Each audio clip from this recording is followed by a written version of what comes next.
જામનગર શહેરમાં વેપારીના મકાનમાંથી લાખોની રોકડ રકમની ચોરી। જામનગર શહેરમાં વી-માર્ટ પાછળ આવેલી આરાધના સોસાયટીમાં રહેતા વેપારી વૃદ્ધના 5 દિવસ બંધ રહેલા મકાનમાં અજાણ્યા તસ્કરોએ ₹11 લાખની રોકડની ચોરી કરી ગયાના બનાવમાં પોલીસે ગુનાશોધક શ્વાન અને એફએસએલની મદદથી વડે તપાસ આરંભી હતી।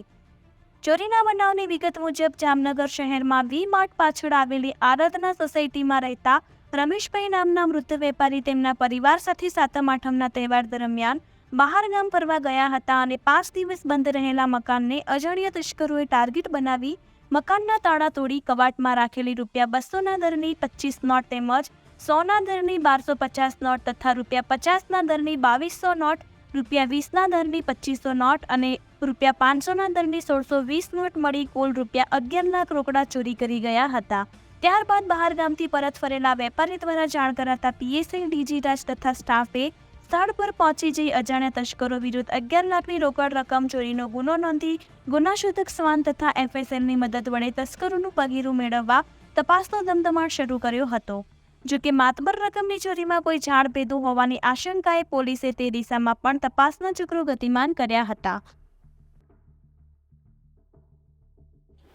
જામનગરના આરાધના સોસાયટીમાં વી-માર્ટની પાછળના વિસ્તારમાં એક વ્યક્તિ રહે છે, જેમના ઘરમાં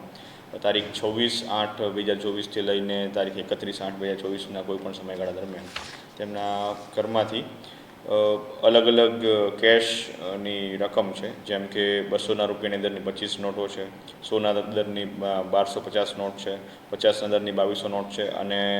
500ના દરની 1620 નોટો છે। એમ કુલ મળીને આશરે 11 લાખ જેટલું કેશ જે છે એ એમના ઘરમાંથી ચોરી થઈ ગયેલું હોય એવી ફરિયાદ મળી છે, જેના આધારે સિટી બી ડિવિઝન પોલીસ સ્ટેશનમાં ભારતીય ન્યાય સંહિતાની કલમ 305(2) 331(4) અને 331(8) મુજબ ગુનો દાખલ કરવામાં આવેલો છે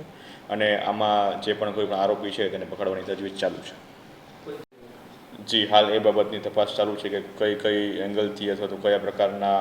આમાં લૂપહોલ્સ રહી ગયેલા છે એમના દ્વારા, તો એ પ્રકારે આપણે આરોપીની વિગતો મેળવવાની બાકી છે।